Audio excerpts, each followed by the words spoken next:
তো লাস্ট ভিডিওর মধ্যে তো কইছিলাম যে আমরা ঠাকুরমার জিবি হসপিটালে ভর্তি করানো হয়েছে। তো আজকে খবর আইছে যে ঠাকুরমা নাই। তো এদিকে লাকড়ি কাটা হইতাছে, এদিকে যে দেখতে পাচ্ছ আম গাছটা এদিকে কাটা হইব, কাটতে সেটা লাকড়ি বানানো হইব। আর এদিকে বাঁশ কাটতে সেটা লয়ে পড়ছে।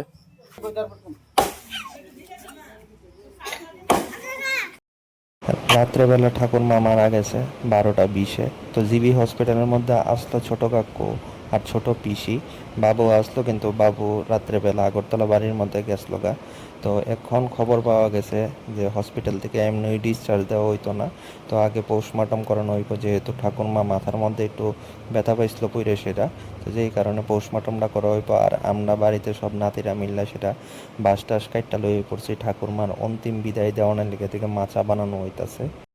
আমরা নিয়ম হইলো 4 দিন বাড়িতে রান্না বান্না করন জানা, আমরা আত্মীয় স্বজন যে খাওয়ান লাগে। তো আজকে বুদ্ধি যে সেটা আবু তারা যতজন আছে ছোট ছোট আবু মৌসুমি তারার লিগা রান্না লইছে, এদিকে ভাত আছে ডাইল আছে। তো আবুর তো খাওয়ানোর টাইমিং আছে, আমরা বাড়ির ভিতরে তো রান্না হইতো না, আবুরে এদিকে ভাত খাওয়াই লাগবে।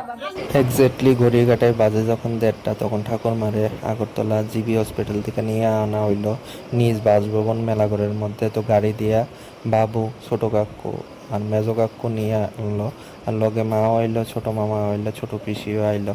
তো ঠাকুরমা তারা টোটাল হইলো 2 বোন আর 2 ভাই, মানে 2 ভাই থেকে একজনের অবস্থা খুবই আশঙ্কাজনক ঠাকুরমার এই অবস্থা দেখে সেটা। আর আমরা টোটাল হইলো 5 পিসি সবই আইছে। আর বাবু তারা হইলো 3 ভাই তো আছেই। আর এদিকে আমরা বৌদি তারা সবাই আইছে, ঠাকুরমার বোনও আইছে।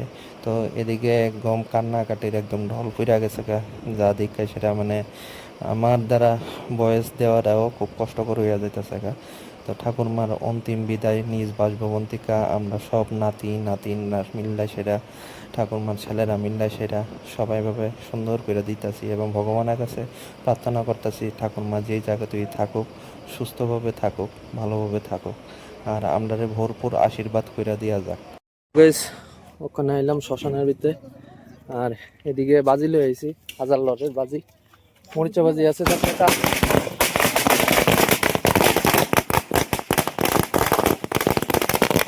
ঠাকুরমারে নিয়ে সেটা শ্মশানে হওয়ার পর সনাতন ধর্মের রীতি অনুযায়ী ঠাকুরমার অন্তিম যাত্রার অনুষ্ঠান কার্য এদিকে শুরু হইতেছে। প্রথমে বাবু তারা 3 ভাই নদীর থেকে স্নান করে আয়ে সেরা 1 ঘটি জল আনা হইল, জল দিয়ে সেটা ঠাকুরমারে প্রথমে স্নান করানো হইল।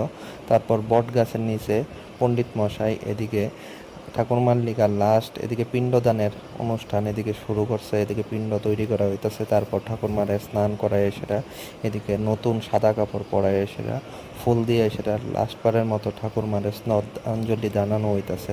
তারপর আমরা সবাই নাতিরা মিল্লা সেটা সনাতন ধর্মের রীতিনীতি অনুযায়ী ঠাকুরমারে এদিকে বিদায় দিতেছি। আর এদিকে যে লাকড়ি আনছিলাম আমরা, এই লাকড়ির উপর ঠাকুরমারে এখন শোয়াই দেওয়া হইতেছে। তারপর বাবু সেটা ঠাকুরমার এদিকে পিণ্ডদান করতেছে। পিণ্ডদান করানোর পর এদিকে ঠাকুর মশাই এখন মত্ত উচ্চারণ করতেছে, আর বাবু তারা 3 ভাই, বাবু সর্বপ্রথম ঠাকুরমার এদিকে মুখাগ্নি করলো। মুখাগ্নি করে সেটা এদিকে সনাতন ধর্মের একটা নিয়ম আছে যে পিছনে পিঠা তাকান নাই। তো বাবু তারা 3জন এদিকে মুখাগ্নি করে সেটা সবাই এই চিতাত্তিকা চির বিদায় নিতেছে। আর আমরা সবাই ভগবানের কাছে প্রার্থনা করুম ঠাকুরমার বিদেহী আত্মা চির শান্তি কামনা করানোর লিগে ওই পারে ভালো থাকো ঠাকুরমা। ধন্যবাদ।